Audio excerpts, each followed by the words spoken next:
Salam do'stlar. Men bugun o'z videomda sizga Wi-Fi parolini natib yutqazmalı degan tema barada kengashli ma'lumot bereceğim. Bunun için bize user browser degan приложение, yani browser gerek. Onu biz Play Market'ten skачать etip alıp bereriz.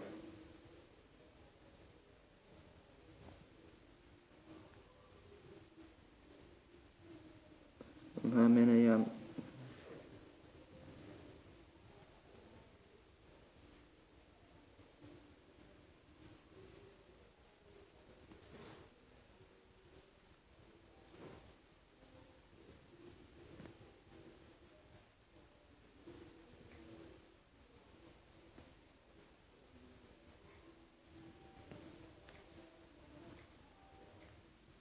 user browser deyip çıkardı. Уже ben skачать ederim için открыть.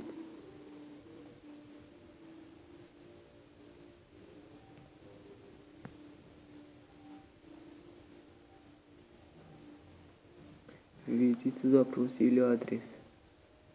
Yani поиск.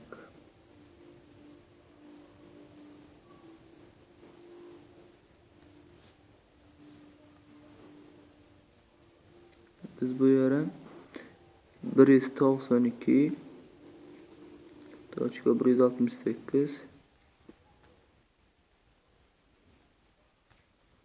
1.1 start'a basıyoruz. Açıp bir link. Bu yere biz parol login, yani admin deyip yazmalıyız. Admin.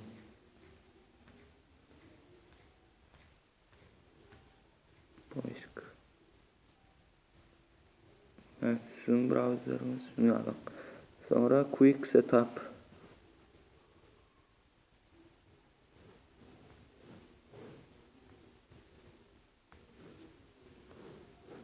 Нет.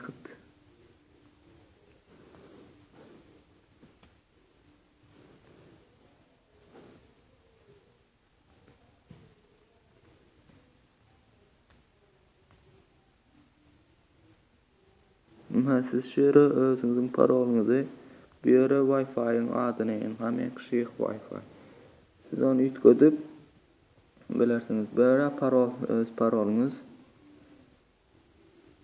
İslendik parol yazıp, bunu ön parolunu açıp islendik parol yazıp bilersiniz. Sonra next. Confirm.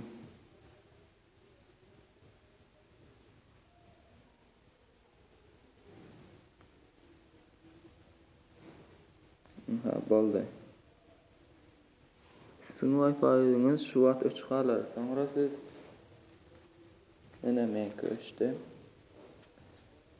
So'ng ta'zim yanday parol yutkazgan so'ng. Parol yutkazgan so'ng siz o'zingizning parolingizga ta'zidan girini olasınız. Sağ olun.